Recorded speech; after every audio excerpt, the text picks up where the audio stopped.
بالله من الشيطان الرجيم. بسم الله الرحمن الرحيم. كفى والصلاة والسلام على عباده الذين اصطفى خصوصاً على أفضلهم وخاتم النبيين محمد الأمين وعلى آله وصحبه أجمعين. أما بعد فقد قال الله تبارك وتعالى كما ورد في سورة الزخرف: اعوذ باللہ من الشیطان الرجیم بسم اللہ الرحمن الرحیم. حامیم والکتاب المبین انا جعلناہ قرآنا عربیا لعلکم تعقلون وإنہ فی ام الکتاب لدینا لعلی حکیم. وقال تبارک وتعالی كما ورد في سورة الواقعة: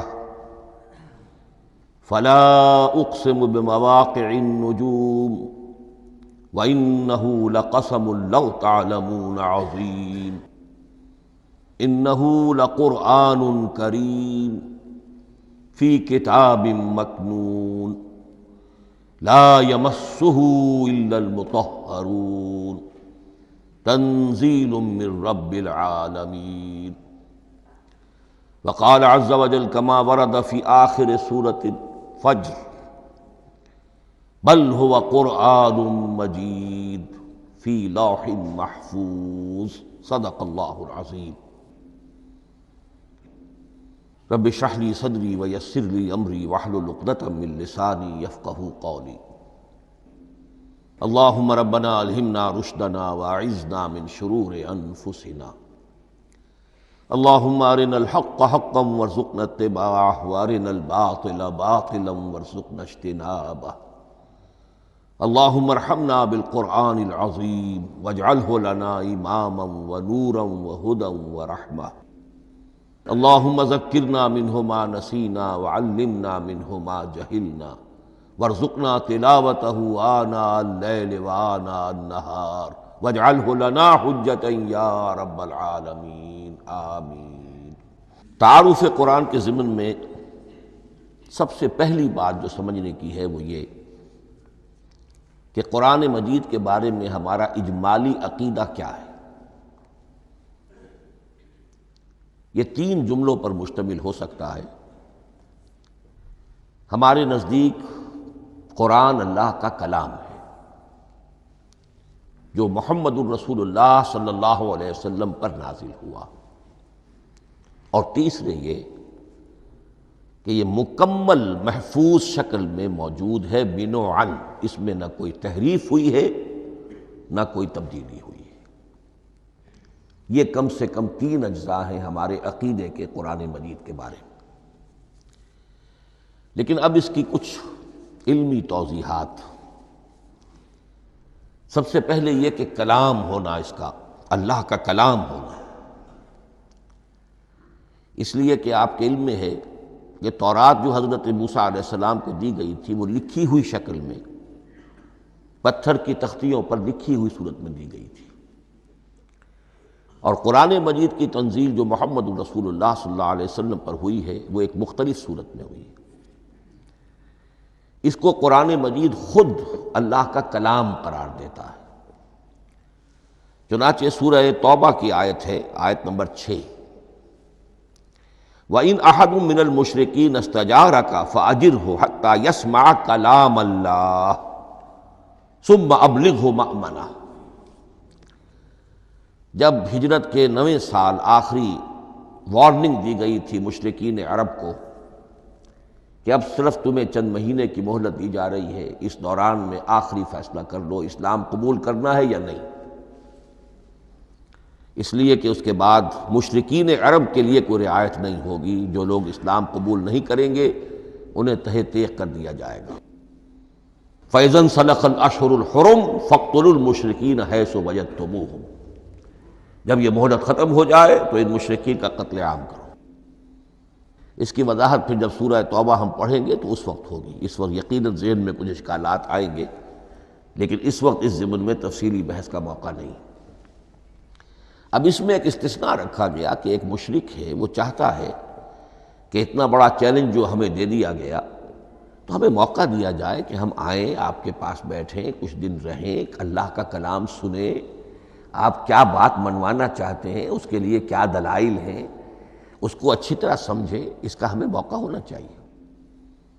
اس کے لیے یہ آیت نازل ہوئی کہ وَإِنْ أَحَدٌ مِّنَ الْمُشْرِكِينَ اسْتَجَارَكَ، اے نبی اگر ان مشرکین میں سے کوئی شخص آپ سے پناہ طلب کرے فَأَجِرْهُ، اسے پناہ دیجئے، حتیٰ یسمع کلام اللہ، یہاں تک کہ وہ اللہ کا کلام سن لے، ثم ابلغہ مأمنا، پھر یہ بھی نہیں کہ اسی وقت اسے کہا جائے کہ تم مانتے ہو یا نہیں مانتے، نہیں، پھر اسے اس کے امن کے مقام پر پہنچا دو۔ یہ جو آیت ہے اس میں لفظ کلیئر آ گیا کہ قرآن مجید اللہ کا کلام ہے۔ لیکن اب اسی تل کے اوٹ میں پہاڑ والا مسئلہ ہے، ٹپ آف آئس برگ، اس کے نیچے وہ کتنا بڑا تودہ ہوتا ہے۔ کلام جو ہے اللہ تعالیٰ کی صفت ہے، اور یہ بڑا مسئلہ گہرا ہے، اور علم کلام کا ایک بڑا پیچیدہ مسئلہ ہے کہ ذات باری تعالیٰ اور اس کی صفات کے مابین کیا ربط و تعلق ہے۔ آیا صفات ذات کا جز ہیں، جزو لا ینفک ہیں، حصہ ہے، یا کچھ زائد بر ذات، جس کو علامہ اقبال نے ایک جگہ کہا ہے صفات ذات حق، حق سے جدا یا عین ذات۔ یہ ہمارے علم کلام کا ایک بڑا پیچیدہ مسئلہ ہے، لیکن یہ کہ اس میں متکلمین کا جو تقریباً اجماعی فیصلہ ہے وہ دو لفظوں میں آتا، لا عین ولا غیر۔ اللہ کی صفات نہ تو اس کی ذات کا عین ہے نہ اس کی ذات سے غیر ہے۔ بہت پیچیدہ شکل ہے، اور یہ بھی اس وقت کا میرا موضوع نہیں ہے، میں صرف کسی اور موضوع کے لیے صرف حوالے دے رہا ہوں۔ بہرحال قرآن مجید کا جو تعلق ہے ذات باری تعالیٰ کے ساتھ، وہ اس مسئلے سے بخوبی واضح ہو جاتا ہے کہ چونکہ یہ اللہ تعالیٰ کی صفت ہے، اور صفت کو ہم یہ نہیں کہہ سکتے کہ وہ ذات باری تعالیٰ سے جدا ہے، یہ بھی نہیں کہہ سکتے کہ اس کی ذات کا جزو لا ینفک ہے۔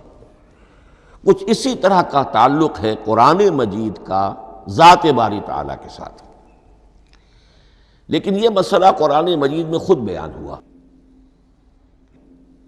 اور سورہ حشر کی آیت میں تو یہ فرمایا گیا، اللہ تعالیٰ نے اپنے اس کلام کی عظمت کو یوں بیان کیا، وہ عظمت کما ہیا، جیسے کہ وہ فی الواقع ہے، اور جس کا کہ گویا کہ پورا ادراک ہمارے لیے اپنی بہت سی محدودیتوں کی وجہ سے ممکن نہیں ہے، لیکن ایک تمثیل کے پیرائے میں سمجھایا، لو انزلنا ھذا القرآن علی جبل لرأیتہ خاشعا متصدعا من خشیۃ اللہ وتلک الامثال نضربها للناس لعلهم یتفکرون۔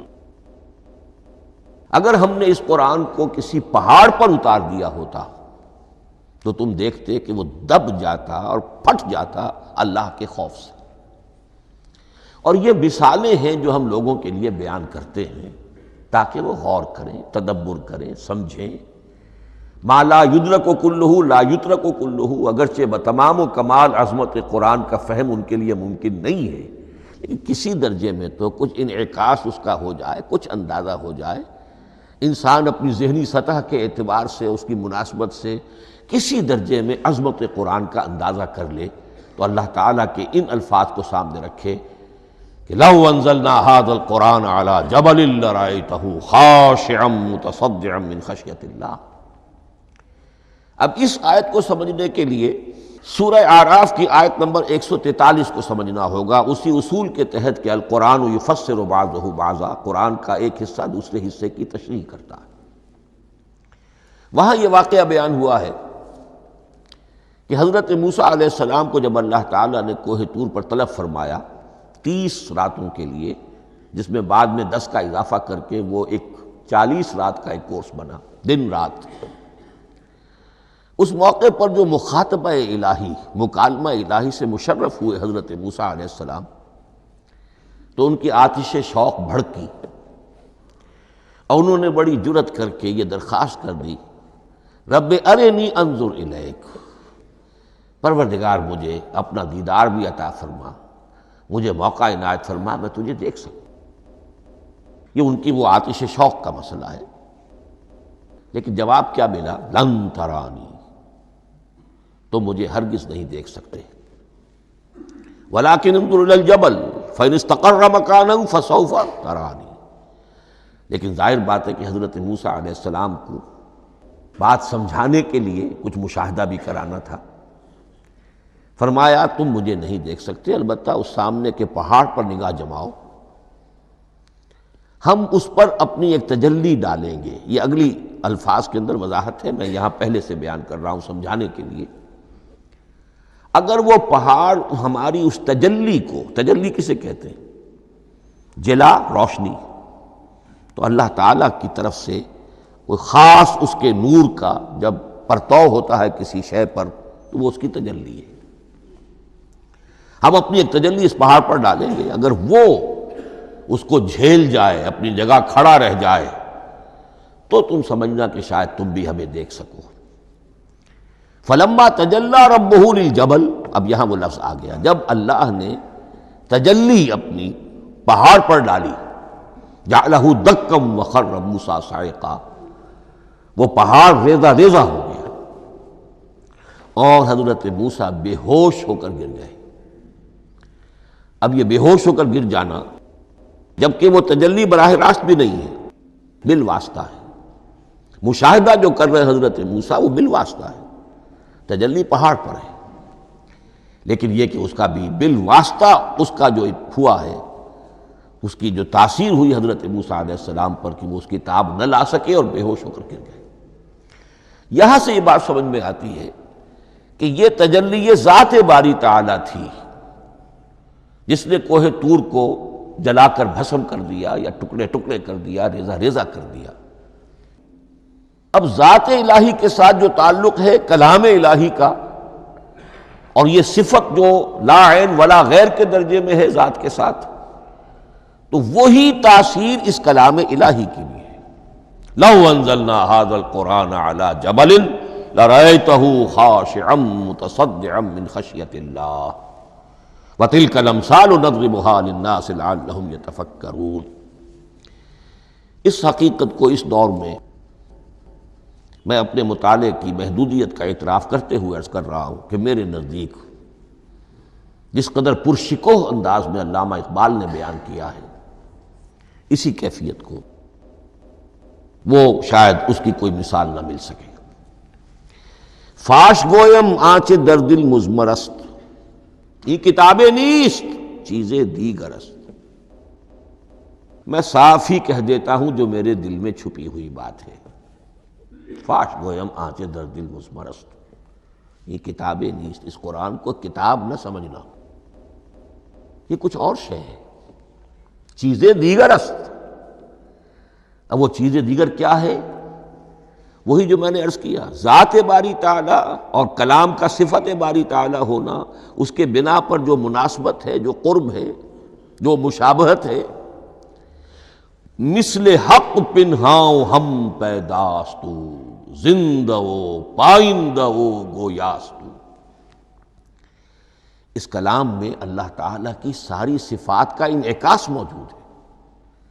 یہ بات ویسے بھی سمجھ میں آتی ہے، کوئی شخص ذرا گفتگو کرے، چند جملے جب وہ ادا کرے گا اپنی زبان سے، تو معلوم ہو جائے گا کہ اس کے فہم کا، اس کی دانش کا، اس کے مطالعے کا حدود اربع کیا ہے اور اس کے ذہن کی سطح کیا، سمجھ میں آ جائے گی بات۔ اس لیے کہ کلام جو ہے وہ متکلم کی پوری شخصیت کی عکاسی کر رہا ہوتا۔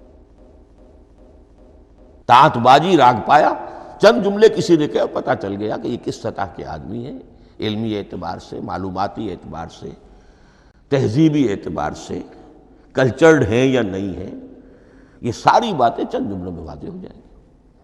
تو اللہ تعالیٰ کی بھی جملہ صفات کا عکس اس قرآن میں موجود ہے، ان میں سے جن چند چیزوں کا ذکر علامہ نے شعر میں کیا، وہ جو سورہ حدید کی آیت ہے، هو الاول والآخر والظاہر والباطن، اللہ الظاہر بھی ہے الباطن بھی ہے، اتنا ظاہر کہ اس سے زیادہ ظاہر کوئی شے نہیں، اور اتنا باطن کہ اس سے زیادہ چھپی ہوئی کوئی شے نہیں۔ اسی لیے حضور سے جو منقول ہیں الفاظ کہ پروردگار انت الظاہر فلیس فوقک شیء وانت الباطن فلیس دونک شیء، یہی کیفیت قرآن کی ہے۔ مثل حق پنہاں و ہم پیداستو، پنہاں بھی ہے ظاہر بھی ہے، جیسے ذات باری تعالی، اور جیسے اللہ تعالیٰ کی شان ہے جو آیت الکرسی کے شروع میں آئی، الحی القیوم، مثل حق پنہاں و ہم پیداستو، زندہ و پائندہ و گویاستو۔ یہ قرآن جو ہے اللہ تعالیٰ کی صفات کا ایک عکس اپنے اندر رکھتا ہے۔ اس سے ذرا آگے چلیے، کلام کے بارے میں۔ اب کلام الہی ظاہر بات ہے کہ صفت ہے، اور صفت قدیم ہے، اللہ کی صفات حادث نہیں ہے، اللہ کی ذات بھی قدیم ہمیشہ سے ہے، اور اس کی صفات بھی قدیم ہمیشہ سے۔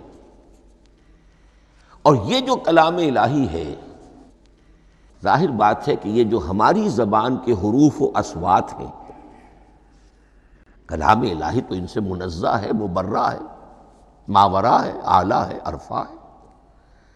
ہماری زبانوں کے حروف و اصوات، الفابیٹس جگہ جگہ تبدیل ہو جائیں گے، انگریزی کے کچھ اور ہیں، اردو کے کچھ اور ہیں، عربی کے کچھ اور ہیں۔ کلام الہی ان تمام سے آگاہ، عرفہ، منزہ اور مبرہ ہے۔ یہ کلام الہی جب بھی نازل ہوا ہے، ظاہر بات ہے حضرت موسیٰ پر اگر کتاب اتاری گئی وہ بھی علم الہی سے آئی، لیکن وہ عبرانی زبان میں آئی۔ حضرت عیسیٰ علیہ السلام پر انجیل اتاری گئی، ہم یقین سے نہیں کہہ سکتے، دو میں سے کسی ایک زبان میں اتاری گئی ہوگی، یا عبرانی ہوگی، اس لیے کہ شام کے جس علاقے میں، فلسطین کے جس علاقے میں ان کی پیدائش ہوئی، اور جہاں وہ دعوت و تبلیغ کے لیے گھومتے رہے، اس کے عوام کی زبان تھی آرامی، اور خواص کی زبان تھی عبرانی، ہیبریو۔ تو یا تو وہ بھی تورات کی طرح عبرانی ہی میں نازل ہوئی تھی، یا آرامی میں ہوگی، لیکن اب کوئی نسخہ نہ ہیبریو کا، کوئی قدیم نسخہ دنیا میں موجود ہے، نہ آرامی کا۔ جو سب سے پرانا نسخہ ملتا ہے انجیل کا، وہ اس کا ترجمہ ہے، لیٹن زبان کا ترجمہ ہے یا گریک ترجمہ ہے، اصل کوئی نہیں۔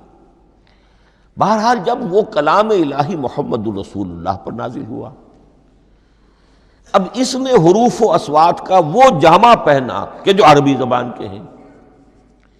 یہی وجہ دیکھیے، میں نے جو آیت سورہ حامیم، یہ جو سلسلہ سور ہے اس میں سے سورہ زخرف کی آیت جو میں نے آپ کو سنائی، حامیم والکتاب المبین انا جعلناہ قرآنا عربیا لعلکم تعقلون، ہم نے بنا دیا ہے اپنے اس کلام کو قرآن عربی،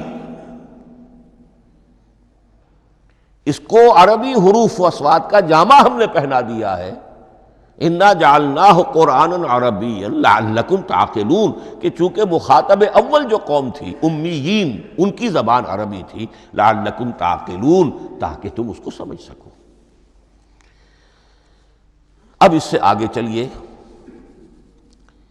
اصل قرآن مجید کے 3 مقامات سے معلوم ہوتا ہے، اصل قرآن اللہ کے پاس ہے۔ یہ قرآن جو ہمارے پاس ہے، مصحف عثمان رضی اللہ تعالی عنہ، یہ اس قرآن کی مصدقہ نقل ہے۔ اصل قرآن کہاں ہے؟ ایک جگہ فرمایا بل ہوا قرآن مجید فی لوح محفوظ، لوح محفوظ میں ہے، اصل قرآن وہاں ہے۔ اسی طریقے سے اسی سورہ زخرف کی اگلی آیت کیا ہے؟ ہم نے اسے عربی قرآن بنا کر اتارا، لیکن اصل قرآن کیا ہے؟ وَإِنَّهُ فِي أُمِّ الْكِتَابِ لَدَيْنَا لعلی حکیم، حقیقت میں تو یہ ام الکتاب میں ہے جو ہمارے پاس ہے، اور علی ہے بہت بلند، حکیم بڑی حکمت والا، یا محکم مضبوط۔ حکیم کے دونوں معنی ہیں۔ استحکام بھی اسی ہے کاف اور میم کے مادے سے بنا ہے، کسی شے کا پختہ ہو جانا، مضبوط ہو جانا، اور عقل کی پختگی وہ حکمت ہے، وہ دانائی ہے۔ اس اعتبار سے نوٹ کیجئے اصل قرآن کہاں ہے؟ لوح محفوظ میں۔ اصل قرآن کہاں ہے؟ ام الکتاب میں۔ اسی کو کہا گیا ہے ایک اور مقام پر، فی صحف مکرمۃ مرفوعۃ مطہرۃ بایدی سفرۃ کرام بررہ۔ یہ قرآن، اصل قرآن تو بڑے صحیفوں میں، ان صحیفوں میں ہے، ان صفحات میں ہے، ان اوراق میں ہے، جس کی شان کیا ہے؟ مکرمۃ، ان کی انتہائی تعظیم کی جاتی ہے، مطہرۃ، نہایت پاک صحیفے، فی صحف مکرمۃ مرفوعۃ، بلند و بالا، مطہرۃ بایدی سفرۃ کرام بررہ، ان فرشتوں کے ہاتھ میں جو بہت باعزت، بہت اونچے درجے کے، ان کے ہاتھوں میں ہے۔ وہ لوگ ہیں کہ جن کی تحویل میں ہے یہ کلام پاک، فی صحف مکرمۃ مرفوعۃ مطہرۃ بایدی سفرۃ کرام بررہ۔ اب اسی کو بیان کیا ہے سورہ واقعہ میں، فلا اقسم بمواقع النجوم، تو نہیں، میں قسم کھاتا ہوں ستاروں کے ڈوبنے کی جگہ کی۔ وَإِنَّهُ لَوْ تَعْلَمُونَ لَقَسَمٌ عَظِيمٌ، وَإِنَّهُ لَقَسَمٌ لَوْ تَعْلَمُونَ عَظِيمٌ، اور اگر تم جان سکتے تو یہ بہت بڑی قسم ہے جو ہم نے کھائی ہے، بہت بڑی گواہی ہے جو ہم نے پیش کی ہے۔ اب تدریجاً اس کا انکشاف ہو رہا ہے۔ یہ آج جو تصور ہے بلیک ہولز کا، اس سے کچھ اندازہ ہوتا ہے یہ ستارے کہاں ڈوب جاتے ہیں، بڑے بڑے ستارے نسیم منسیہ ہو جاتے ہیں، ستارے نہیں، پوری گیلیکسیز اس میں گم ہو جاتے ہیں، وہ مقبرے ہیں بڑی بڑی گیلیکسیز کے۔ فلا اقسم بمواقع النجوم وانہ لقسم لو تعلمون عظیم انہ لقرآن کریم، یہ قرآن ہے بہت باعزت، فی کتاب مکنون، اور یہ اس کتاب میں جو چھپی ہوئی ہے۔ یہ لؤلؤ مکنون کا لفظ آتا ہے قرآن مجید میں، جیسے موتی ہوتے ہیں انہیں چھپا کر رکھا جاتا ہے ڈبیوں میں، مخملی ڈبیوں کے اندر موتیوں کو، اسی طریقے سے فی کتاب مکنون، لا یمسہ الا المطہرون، وہ صحیفے بھی بہت مطہرہ تھے اور ان کو چھو نہیں سکتے مگر وہی جو انتہائی پاک ہیں، ملائکہ مقربین، جن کے قریب سے بھی ہو کر معصیت یا گناہ کا کوئی تصور تک نہیں گزر سکتا، وہ ہیں جو اس کو چھوتے ہیں، ان کے ہاتھوں میں ہے، ان کی تحویل میں ہے۔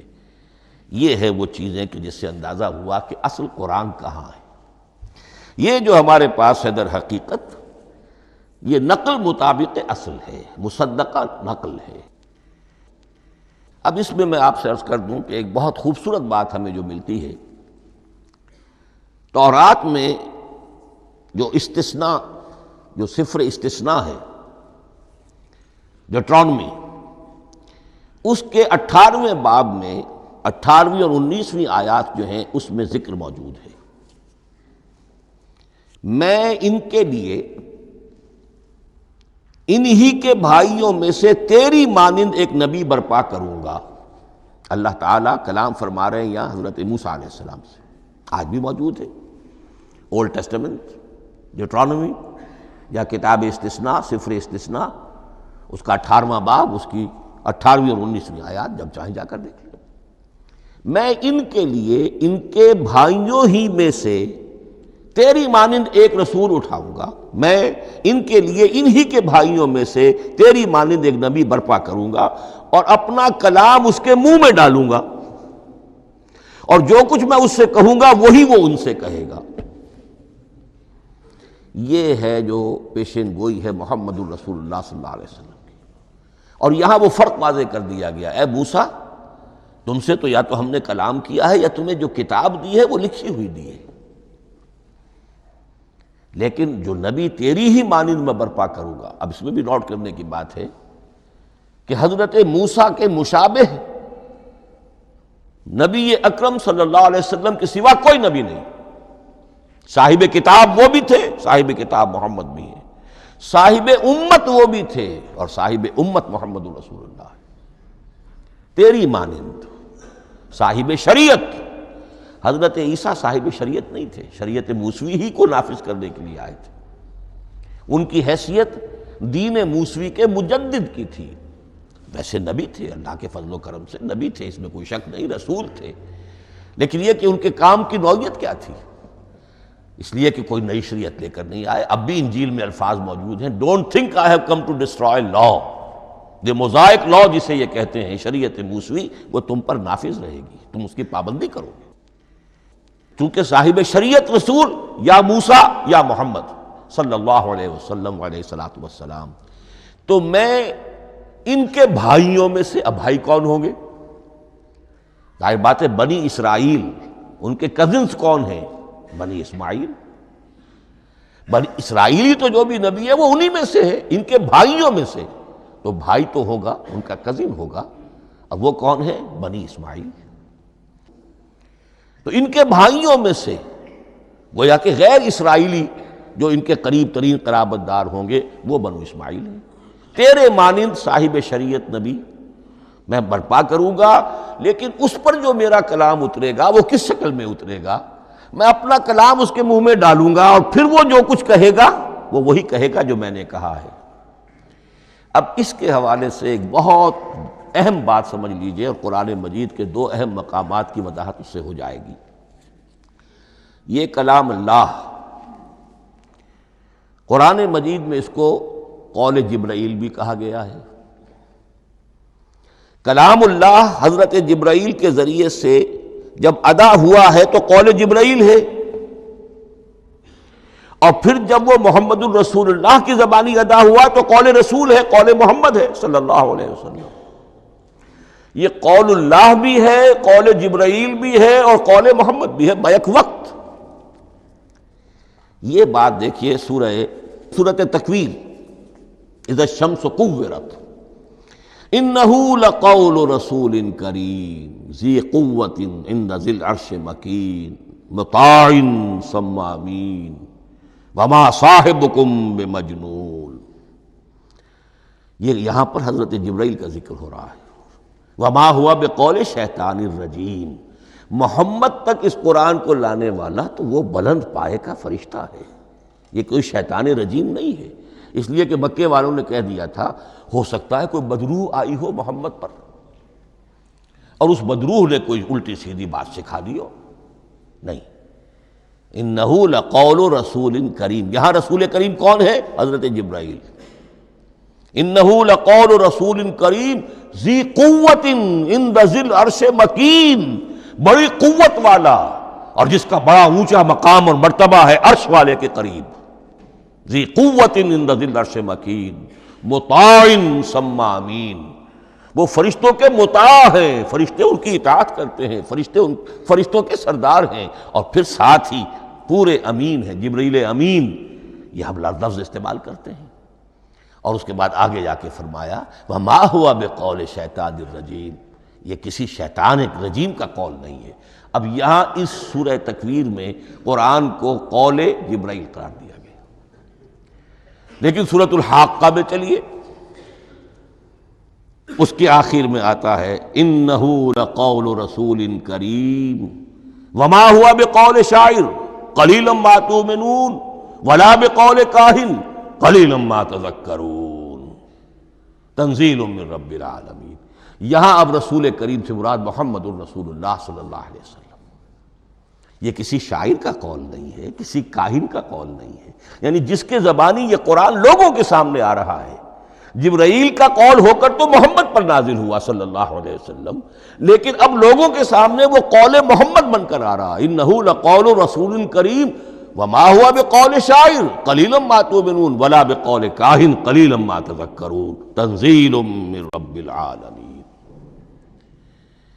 تو قرآن مجید کلام اللہ ہے، پھر وہ قول جبرائیل بنا جب جبرائیل نے آ کر محمد کو سنایا، اور پھر وہ قول محمد بنا جب محمد کی زبان مبارک سے لوگوں نے اسے سنا، اہل عرب نے سنا، اور پھر وہ بات پھیلتی چلی گئی۔ اب آخری بحث اس موضوع پر جو ہے وہ یہ ہے، کلام الہی کی 3 صورتیں ہیں جو قرآن مجید میں سورہ شورى کی آیت نمبر 51 میں بیان ہوئی ہے۔ وَمَا كَانَ لِبَشَرٍ أَن يُكَلِّمَهُ اللَّهُ، کسی بشر، کسی انسان کی یہ حیثیت نہیں ہے، مقام نہیں ہے کہ اللہ اس سے کلام کرے۔ یہ نہیں کہا کہ اللہ کے لیے ممکن نہیں ہے، نہیں، اللہ کے لیے تو ہر شے ممکن ہے، لیکن کسی بشر کا یہ مقام نہیں ہے کہ اللہ اس سے کلام کرے۔ مخلوق ہے، بشر ہے۔ ما کان لبشر ان یکلمہ اللہ الا اب 3 شکلیں آئیں، الا وحیا او من وراء حجاب او یرسل رسولا فیوحی باذنہ ما یشاء انہ علی حکیم۔ 3 صورتیں ہیں کلام الہی کی، یا تو براہ راست اللہ وحی کرتا ہے بغیر کسی فرشتے کی درمیان میں ذریعہ بنائے ہوئے، اسی کا نام الہام ہے، اسی کا نام تحدیث ہے۔ یہ غیر نبی کے ساتھ بھی ہوتا ہے۔ حضور نے فرمایا ہر نبی کی امت میں محدث ہوتے تھے جن سے اللہ کلام کرتا تھا، اور میری امت کا محدث عمر ہے رضی اللہ تعالی عنہ۔ محدث، محدث نہیں، محدث کے معنی ہے علم حدیث کا ماہر۔ امام بخاری محدث ہیں، امام مسلم محدث ہیں۔ محدث تحدیث سے مفعول بنا، جس سے بات کی جاتی ہے۔ محدث، اللہ بات کرتا ہے، اللہ دل میں ڈال دیتا ہے، القاء ہو جاتا ہے، الہام ہو جاتا ہے، کوئی فرشتہ درمیان میں نہیں، براہ راست۔ دوسری شکل کلام کی کیا ہے؟ او من وراء حجاب، یہ ہمارے علم کی حد تک صرف حضرت موسیٰ علیہ السلام کی شان ہے، استثنائی شان ہے۔ وَكَلَّمَ اللَّهُ مُوسَىٰ تَكْلِيمًا، اور موسیٰ کے ساتھ تو اللہ نے کلام فرمایا جیسے کہ کلام کیا جاتا ہے۔ فرق کیا تھا؟ من وراء حجاب، پردہ تھا، دیکھ نہیں سکتے تھے، تبھی تو ان کی وہ آتش شوق بھڑکی تھی۔ کیا قیامت ہے کہ چلمن سے لگے بیٹھے ہیں، صاف چھپتے بھی نہیں، سامنے آتے بھی نہیں، کلام بھی فرما رہے ہیں، لیکن یہ کہ بات مجھے دیدار عطا کرنے کے لیے تیار نہیں، رب ارنی انظر الیک۔ لیکن یہ جو کلام ہے ہمارے علم کی حد تک براہ راست اس دنیا میں حضور سے ہوا ہے معراج کی شب، لیکن وہ 7ویں آسمان پر ہوا۔ اس دنیا میں ہمارے علم کی حد تک یہ کلام براہ راست من وراء حجاب صرف حضرت موسیٰ علیہ السلام کی استثنائی شان ہے۔ اور تیسرا ہے او یرسل رسولا فیوحی باذنہ ما یشاء، یا تیسری صورت یہ کہ اللہ کسی پیغامبر کو بھیجتا ہے جو وحی کرتا ہے جو اللہ چاہتا ہے۔ یہ تیسری شکل ہے وحی کی۔ قرآن مجید اس تیسری شکل میں نازل ہوا ہے محمد الرسول اللہ صلی اللہ علیہ وسلم پر۔ حضور کو جو الہام ہو جاتے تھے، جو حضور کو القاء ہو جاتا تھا، جو آپ کے دل میں براہ راست اللہ کی طرف سے وحی آتی تھی، وہ قرآن میں شامل نہیں ہے۔ اگرچہ حضور کے خواب بھی سچے تھے، وہ بھی اللہ کی طرف سے ہوتے تھے، شیطان کی آمیزش نہیں ہو سکتی تھی، لیکن یہ بھی قرآن میں شامل نہیں ہے۔ قرآن میں شامل ہے تیسری قسم کی وحی، او یرسل رسولا، پھر ہم بھیجتے ہیں ایک پیغامبر کو فرشتوں میں سے۔ اللہ یستفی من الملائکۃ رسلا ومن الناس، اللہ چن لیتا ہے فرشتوں میں سے بھی اپنا پیغامبر اور انسانوں میں سے بھی۔ تو فرشتے کے ذریعے سے ایک فرشتہ جو اللہ سے لیتا ہے اور انسان، رسول انسان تک پہنچا دیتا ہے۔ اب وہ رسول انسان، رسول بشر جو ہے وہ اپنے ہم نوع، ہم جنس لوگوں کو پہنچاتا ہے۔ تو اللہ یستفی من الملائکۃ رسلا ومن الناس، یہاں وہی بات فرمائی او یرسل رسولا فیوحی باذنہ ما یشاء، پھر وہ وحی کرتا ہے اللہ کے حکم سے جو اللہ چاہتا ہے۔ یہ کلام الہی کی یہ تیسری شکل ہے جو محمد الرسول اللہ صلی اللہ علیہ وسلم پر نازل ہوا، اور وہ ہے قرآن حکیم۔ اب ایک اور بحث جو علمی ہے وہ یہ ہے کہ حضور پر جو اس کا نزول ہوا اس کی کیفیات کیا تھی۔ دو الفاظ استعمال ہوتے ہیں، انزال بھی اور تنزیل بھی۔ ان دونوں میں فرق کیا ہے اس کو نوٹ کر لینا چاہیے۔ لغوی اعتبار سے جان لینا چاہیے، نزل ینزل کسی کا خود اترنا، نازل ہونا، اترنا۔ انزل ینزل دفعتاً اتار دینا، کسی اور نے کسی شے کو دفعتاً نیچے اتار دیا۔ یہی مفہوم نزلہ کے ساتھ بے لگ جائے تو آ جاتا ہے، با کے ساتھ نزلہ بہی، یہ اتارنے کے مفہوم میں آئے گا۔ لفظی ترجمہ یہ بھی کر سکتے وہ اترا اس شے کے ساتھ۔ نزلہ بہ الروح الامین، اس کو لے کر نازل ہوا خود روح الامین فرشتہ علی قلبک، اے محمد صلی اللہ علیہ وسلم آپ کے قلب مبارک پر۔ تو نزلہ بے اور انزال اس کے معنی ایک ہی ہے، لیکن اگلا لفظ ہے تنزیل، نزل ینزل تنزیلا، اس کے معنی ہے رفتہ رفتہ، تدریجاً، نجمن نجمن، تھوڑا تھوڑا کر کے، وقفے وقفے سے اتارنا۔ جیسے عربی میں اعلام کہیں گے کسی کو کچھ بتا دینا، باخبر کر دینا، مطلع کر دینا، بھائی مطلع کر دیا میں نے، اب تم جانو تمہارا کام، یہ اعلام کہلائے گا۔ تعلیم کسے کہتے ہیں؟ سکھانا، درجہ بدرجہ، دیکھنا اس کی استعداد کیا ہے، آج یہ کیا بات سمجھ سکتا ہے، میں اتنے ہی درجے تک سمجھاؤں، اب کل میں اسے مزید سمجھاؤں گا، پرسوں مزید سمجھاؤں گا۔ یہ درجہ بدرجہ کسی شے کو سمجھانا، یہ تعلیم ہے۔ تو انزل ینزل انزالا، یہ ہے اتار دینا دفعتاً، اور نزل ینزل تنزیلا، یہ ہے تدریجاً اتارنا۔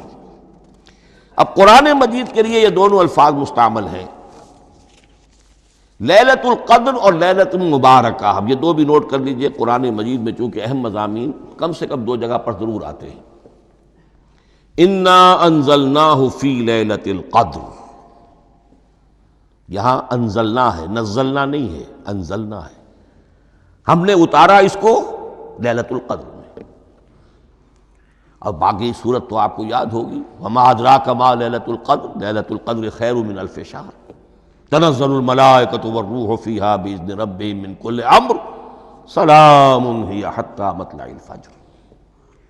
لیکن یہ اہم مضمون قرآن مجید میں دوسری جگہ بھی ہے۔ سورہ دخان کے شروع میں فرمایا حامیم والکتاب المبین انا انزلناہ فی لیلۃ مبارکۃ انا کنا منذرین فیہا یفرق کل امر حکیم امرا من عندنا انا کنا مرسلین رحمتا من ربک انہ هو السمیع العلیم۔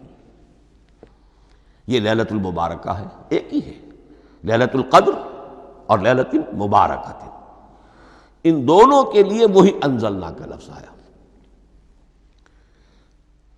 لیکن یہ کہ سابقہ کتابوں کے اعتبار سے قرآن مجید کا فرق واضح کیا گیا ہے۔ مثلا سورہ نساء کی آیت نمبر 136 بہت نمایاں ہے، بہت نمایاں ہے۔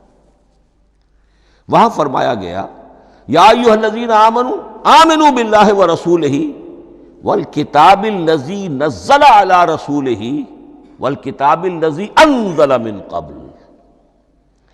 اے ایمان کے دعوے دارو، حقیقتاً ایمان لاؤ، ایسے ایمان لاؤ جیسے ایمان لانے کا حق ہے، اللہ پر بھی اور اس کے رسول پر بھی، اور اس کتاب پر بھی جو اللہ نے اپنے رسول پر نازل فرمائی، اور اس کتاب پر بھی جو اللہ نے پہلے نازل فرمائی۔ لیکن نازل کے لیے یہاں آیا حضور کے لیے والکتاب الذی نزل علی رسولہ، تنزیل کی شکل میں، اور تورات کے لیے والکتاب الذی انزل من قبل، وہ تو دفعۃ واحداً لکھی ہوئی تختیوں کی شکل میں حضرت موسیٰ علیہ السلام کو دے دی گئی تھی۔ تو یا ایھا الذین آمنوا آمنوا باللہ ورسولہ والکتاب الذی نزل علی رسولہ والکتاب الذی انزل من قبل۔ یہ جو تنزیل ہوئی ہے حضور پر، یعنی لیلۃ القدر میں جو رمضان مبارک میں ہے، پورا قرآن لوح محفوظ سے، کتاب مکنون سے، ام الکتاب سے نقل کر کے اتار دیا گیا سمائے دنیا تک۔ پہلا آسمان جسے ہم کہتے ہیں سمائے دنیا، وہ آسمان جو قریب ترین ہے دنیا کے، وہاں سے اب یہ درجہ بدرجہ تھوڑا تھوڑا چند آیتیں، چند سورتیں، پھر آیتیں، پھر سورتیں، یہ نازل ہوا محمد الرسول اللہ صلی اللہ علیہ وسلم پر۔ گویا کہ پہلا مرحلہ انزال کا ہے، پورا قرآن لوح محفوظ یا کتاب مکنون یا ام الکتاب سے نقل کر کے اتار دیا گیا سمائے دنیا تک۔ یہ ہے انزل ینزل انزالا، انا انزلناہ فی لیلۃ القدر انا انزلناہ فی لیلۃ مبارکہ۔ لیکن محمد الرسول اللہ پر یہ نازل ہوا اب تھوڑا تھوڑا، نجمن نجمن، درجہ بدرجہ، تدریجاً۔ یہ ہے تنزیل۔ اس تنزیل کی حکمت قرآن مجید میں بیان ہوئی ہے، اور اس اعتبار سے کہ اہل عرب نے، اہل مکہ نے اعتراض کیا تھا کہ یہ پورا قرآن کیوں نہیں محمد ایک ہی مرتبہ پیش کر دیتے صلی اللہ علیہ وسلم۔ اس میں جو چیز مضمر تھی وہ یہ تھی کہ چونکہ یہ حقیقت میں اللہ کا کلام نہیں ہے، یہ محمد کا اپنا کلام ہے، تو کوئی شاعر دنیا میں ایسا نہیں ہے جو ایک دم اپنا پورا دیوان دے دے۔ وہ تو ساری عمر میں تھوڑا تھوڑا، آج غزل کہی، کل قصیدہ کہا، پرسوں کچھ اور کہا، پھر وہ جمع ہوتا ہے تو وہ دیوان بنتا ہے۔ اسی طریقے سے تو یہ کر رہے ہیں۔ اگر یہ اللہ کا کلام ہوتا تو بیک وقت آ جاتا۔ یہ تو ذرا محنت کرتے ہیں، کچھ اس کے اندر اس کو اپنی محنت سے کوشش کر کے کچھ موضوع کرتے ہیں، کلمات، الفاظ، اور اس طریقے سے رفتہ رفتہ لے کر آ رہے ہیں۔ اس لیے ان کا اعتراض نقل ہوا ہے یہ، وَقَالَ الَّذِينَ كَفَرُوا لَوْلَا نُزِّلَ عَلَيْهِ الْقُرْآنُ جُمْلَةً وَاحِدَةً، انہوں نے کیوں نہیں اترا یہ قرآن پورا کا پورا ایک ہی بار؟ یہ اعتراض تھا۔ اس اعتراض کے جو جوابات دیے گئے ہیں وہ نوٹ کیجئے کہ لوگوں کے حق میں یہ مفید ہے، یہ پورے قرآن کا تحمل ایک وقت میں کر نہیں سکتے۔ یہ پورا قرآن تو ایک ہی مرتبہ اگر پہاڑ پر بھی اتار دیا جاتا تو وہ پھٹ جاتا، دب جاتا۔ وَقُرْآنًا فَرَقْنَاهُ لِتَقْرَأَهُ عَلَى النَّاسِ عَلَى مُكْثٍ وَنَزَّلْنَاهُ تَنزِيلًا، سورہ بنی اسرائیل آیت 106۔ یہ وہ قرآن ہے جس نے ہم نے جس کو ٹکڑے ٹکڑے کر کے، فرق نہ ہو، فرق توڑ دینا، تھوڑا تھوڑا کر کے ہم نے کر دیا، لِتَقْرَأَهُ عَلَى النَّاسِ عَلَى مُكْثٍ، تاکہ آپ اسے پڑھ کر سنائے لوگوں کو وقفے وقفے سے، تاکہ وہ سہار سکیں، سنبھال سکیں، برداشت کر سکیں۔ وَنَزَّلْنَاهُ تَنزِيلًا، اسی وجہ سے ہم نے اسے نازل کیا ہے بطرز تنزیل، بطرز انزال نہیں، بطرز تنزیل۔ وَقُرْآنًا فَرَقْنَاهُ لِتَقْرَأَهُ عَلَى النَّاسِ عَلَى مُكْثٍ وَنَزَّلْنَاهُ تَنزِيلًا۔ ایک حکمت تو ہو گئی عوام کے لیے، ایک حکمت خود رسول کے لیے صلی اللہ علیہ وسلم۔ كَذَلِكَ لِنُثَبِّتَ بِهِ فُؤَادَكَ وَرَتَّلْنَاهُ تَرْتِيلًا۔ اب ذرا نوٹ کیجئے، قلب محمدی کے لیے بھی اس پورے کلام کا ایک دم سہار آسان کام نہیں تھا۔ یہ اس لیے، یہ اسی سورہ الفرقان کی جو آیت کا میں نے ایک حصہ آپ کو سنا دیا تھا، اسی کے اندر اس کا جواب آیا ہے، اسی آیت میں، آیت نمبر 32 ہے یہ سورہ فرقان کی۔ وَقَالَ الَّذِينَ كَفَرُوا لَوْلَا نُزِّلَ عَلَيْهِ الْقُرْآنُ جُمْلَةً وَاحِدَةً، یہ اعتراض ہے۔ جواب کیا ہے؟ كَذَلِكَ لِنُثَبِّتَ بِهِ فُؤَادَكَ، ہم نے یہ اس لیے کیا ہے نبی کہ اس کے ذریعے سے آپ کے دل کو ٹھہراؤ اور جماؤ عطا کرے، یہ ایک دم اس کا اتر جانا۔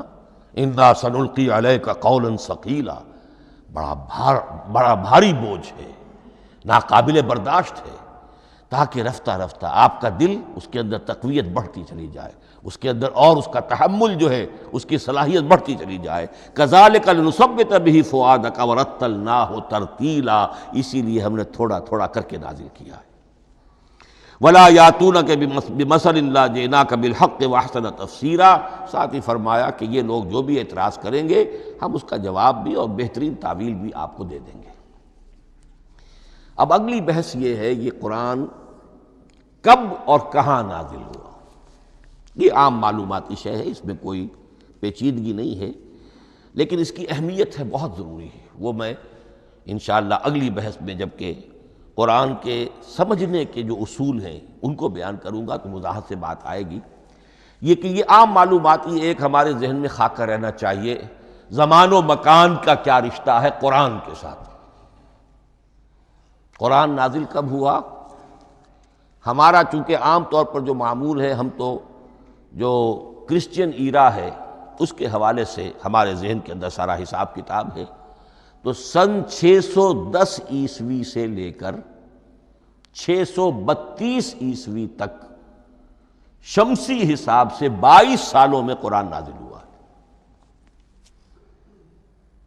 571 حضور کی ولادت کا سال ہے، 571 عیسوی۔ 610 میں آپ 39 سال کے ہوئے، لیکن قمری حساب سے 40 کے ہو چکے۔ 610 میں قرآن کی تنزیل شروع ہوئی اور 632 میں آپ کا انتقال ہوا۔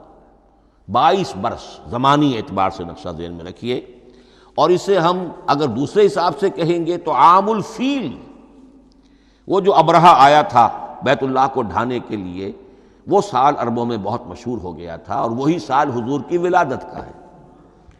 تو عام الفیل ہی میں حضور کی ولادت ہوئی، لہذا 40 عام الفیل میں قرآن مجید کا نزول شروع ہوا، اور 11 ہجری تک یہ 23 برس بنتے ہیں قمری حساب سے۔ ایک رائے یہ بھی ہے کہ قرآن کا نزول 20 برس میں ہوا ہے، اور اس میں وضاحت یہ ہے کہ پہلے 3 سال اللہ تعالیٰ نے ایک فرشتے کو، حضرت اسرافیل علیہ السلام کو مامور کیا تھا حضور کی تعلیم پر۔ دنیاوی اعتبار سے حضور نے کوئی تعلیم حاصل نہیں کی، آپ امی تھے۔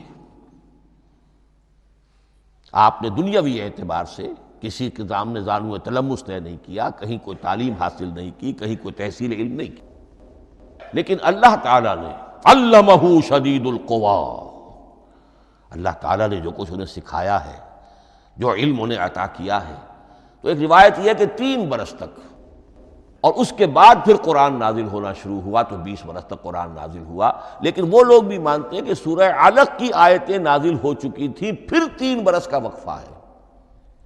سورہ علق کی آیتیں کیا ہے؟ جو پہلی وحی ہے، اقرأ بسم ربک الذی خلق، خلق الانسان من علق، اقرأ وربک الاکرم الذی علم بالقلم، علم الانسان ما لم یعلم۔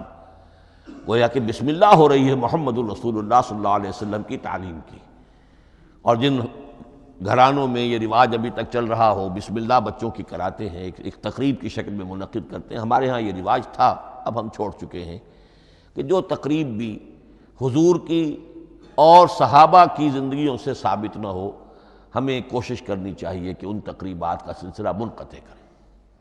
ما انا علیہ واصحابی، ہماری تقریبات جو ہیں وہ بس وہیں تک محدود رہنی چاہیے۔ بہرحال وہ جو ایک چلتی ہے روایت، 4 سال 4 مہینے 4 دن کا بچہ یا بچی ہو تو بسم اللہ یہی آیتیں پڑھی جاتی ہیں۔ پڑھ تو نہیں سکتا، انگلی رکھ کر پڑھانے والا کوئی عالم دین بیٹھ جاتا ہے سامنے، وہ نہا دھو کر بچہ یا بچی بیٹھی ہوئی ہے، اور اس کو اقرأ بسم ربک الذی خلق، خلق الانسان من علق، اقرأ وربک الاکرم الذی علم بالقلم، علم الانسان ما لم یعلم۔ اب اس میں تو سارا پڑھنے پر زور ہے، حصول علم پر زور ہے، کسی تبلیغ کا حکم ہی نہیں، ابھی رسالت کا کوئی تذکرہ کچھ بھی نہیں، اس میں تو قیامت کا بھی کوئی ذکر نہیں۔ اب اس کے بعد روایت یہ ہے کہ 3 برس تک پھر حضرت اسرافیل دن رات حضور کے ساتھ رہے ہیں اور آپ کی تعلیم ہوئی ہے، اور پھر 3 برس کے بعد پھر وحی کا سلسلہ شروع ہوا ہے، واللہ عالم۔ لیکن یہ کہ جب سورہ اقرا نازل ہو چکی ہے، اس کی 5 آیتیں، تو وہ 3 برس بھی اس کا وقفہ شمار ہوں گے، زمانہ نزول پھر وہی 23 برس رہے گا۔ اسی کے ساتھ میں نے عرض کیا تھا کہ دوسری بات یہ، کہاں نازل ہوا قرآن؟ ایک لفظ میں تو یہ سمجھ لیجئے یہ حجاز میں نازل ہوا۔ حجاز جزیرہ نماء عرب کا ایک خاص حصہ ہے، پہاڑی سلسلہ، یوں سمجھ لیجئے، اس کو ذہن میں رکھیے۔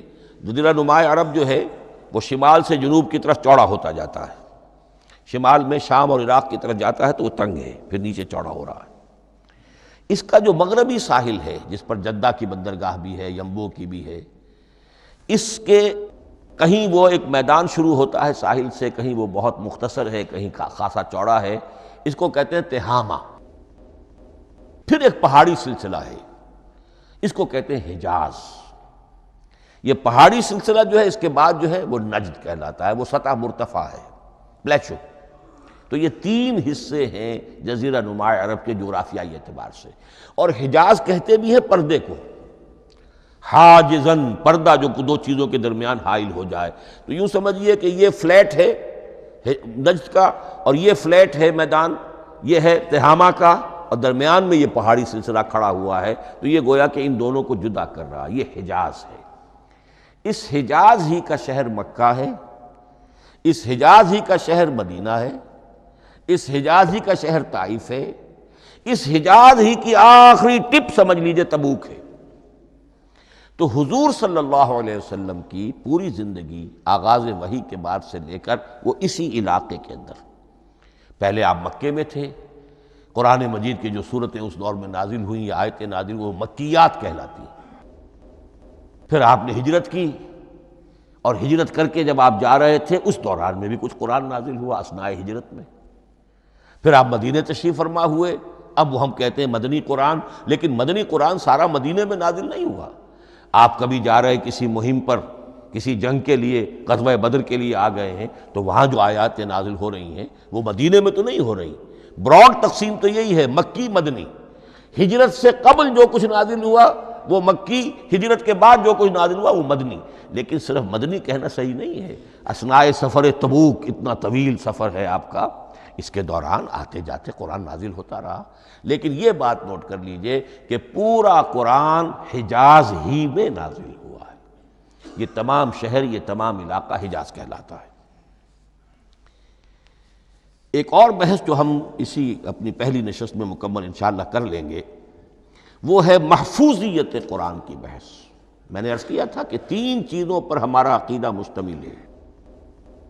یہ اللہ کا کلام ہے، نمبر ایک، نازل ہوا محمد الرسول اللہ پر صلی اللہ علیہ وسلم، اسی لیے ہم نے کلام سے متعلق کچھ مباحث علمی گہرائی میں اتر کر وہ سمجھے، حضور پر اس کے نزول، انزال اور تنزیل کے مختلف مراحل کو سمجھا۔ اب اس کی محفوظیت کے اعتبار سے واقعہ یہ ہے کہ واحد کتاب ہے پوری دنیا میں، واحد کتاب جس کے بارے میں دشمن بھی تسلیم کرتے ہیں، چاہے وہ اسے اللہ کا کلام نہ مانے، لیکن یہ مانتے ہیں کہ بعین ہی وہ شے جو محمد نے اپنی امت کو دی تھی آج بھی امت کے پاس صحیح موجود ہے۔ ظاہر بات ہے اگر تو اسے اللہ کا کلام مانے، وہی مانے، تب تو مسلمان ہی ہو گئے۔ وہ تو یہی کہتے ہیں کہ بہرحال محمد نے چاہے خود لکھا، تصنیف کیا، جو بھی کچھ کیا اس کو چھوڑ دیجئے، لیکن جو شے محمد نے اپنی امت کو دی تھی صلی اللہ علیہ وسلم، بعین ہی وہ شے موجود ہے۔ تو یہ محفوظیت قرآن کی جو ہے، جبکہ کوئی اور دنیا کی کتاب اس کی مدعی ہی نہیں۔ تورات والوں کا سرے سے یہ دعویٰ ہی نہیں ہے۔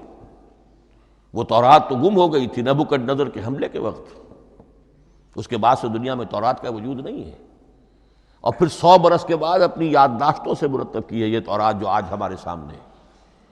انجیل کا جیسا کہ میں عرض کر چکا ہوں، کوئی نسخہ جو ہے نہ عبرانی کا موجود ہے نہ آرامی زبان کا ہے۔ دنیا کی کوئی کتاب نہیں جو دعویٰ کر سکتی ہو۔ یہ قرآن جو شروع ہوتا ہے ذالک الکتاب لا ریب فیہ، یہ دعویٰ دنیا کی کسی اور کتاب نے خود کیا بھی نہیں۔ اس کی بھی جس قدر پرشکوہ الفاظ میں علامہ اقبال نے اس کی ترجمانی کی ہے، انہی کا حصہ ہے۔ حرف اورا ریب نئے، تبدیل نئے، آیش شرمندہ تعویل نئے۔ اس قرآن کے کسی حرف میں کوئی تحریف ہو جانا نہیں، امکان ہی نہیں، قطعی طور پر۔ کسی لفظ کا بدل دیا جانا نہیں، حرف اورا ریب نئے، تبدیل نئے، اس میں کسی کا شک پر مبنی ہونا نہیں، آیش شرمندہ تعویل نئے۔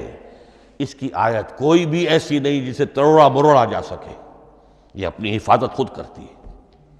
لا یاتیہ الباطل من بین یدیہ ولا من خلفہ، حامیم السجدہ کی آیت نمبر 42۔ اس پر باطل حملہ آور ہو ہی نہیں سکتا۔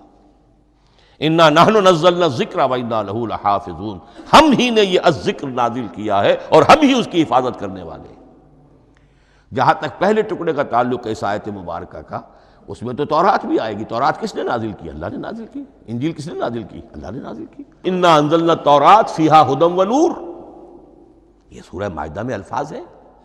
انجیل کے بارے میں بھی ہم نے انجیل عطا کی عیسیٰ کو، فیہ ھدی ونور، لیکن یہ کہ انا نحن نزلنا الذکر، اس کو اس قدر تاکید کے ساتھ کہہ کر وَإِنَّا لَهُ لَحَافِظُونَ، اور ہم ہی اس کے محافظ ہیں۔ لیکن اس موضوع پر اہم ترین مقام جو ہے قرآن مجید کا، وہ سورہ قیامہ کی یہ آیات ہے، لا تحرک بہ لسانک لتعجل بہ۔ جب قرآن نازل ہوتا تھا حضور جلدی جلدی زبان کو حرکت دیتے تھے، یاد کر لیں، مبادا کہیں بھول جاؤں، مبادا کوئی لفظ جو ہے تبدیل ہو جائے۔ یہ مشقت جو آپ جھیل رہے تھے، اس سے اللہ نے روک دیا از راہ شفقت اور محبت۔ لا تحرک بہ لسانک لتعجل بہ ان علینا جمعہ وقرآنہ، ہمارے ذمے ہے اس کو جمع کر دینا، آپ کے سینے میں جمع کر دیں گے اس کو۔ اور صرف جمع کرنا نہیں، قرآن، ترتیب۔ قرآن ہوتا ہے پڑھا جاتا ترتیب سے، یعنی ترتیب نزولی۔ یہ بعد میں ہماری علیحدہ بحث بھی آئے گی کہ ترتیب نزولی اور ہے، ترتیب مصحف اور ہے۔ یہ ترتیب بھی ہم کروا دیں گے، یہ بھی ہمارے ذمے ہے۔ ان علینا جمعہ وقرآنہ فاذا قرأناہ فاتبع قرآنہ، پھر جب ہم جس ترتیب سے پھر آپ کو پڑھائیں اسی ترتیب کی پیروی کیجیے۔ یہ جو ہے کہ قرآن کا جمع اور تدوین، یہ بھی اللہ تعالیٰ نے اس کی ضمانت لی، اور اس کی ترتیب بھی اللہ تعالیٰ ہی کی ضمانت سے ہے۔ اس اعتبار سے محفوظیت قرآن کے یہ دونوں پہلو ہمارے سامنے رہنے چاہیے۔ بارک اللہ لی ولکم فی القرآن العظیم ونفعنی وإیاکم بالآیات والذکر الحکیم۔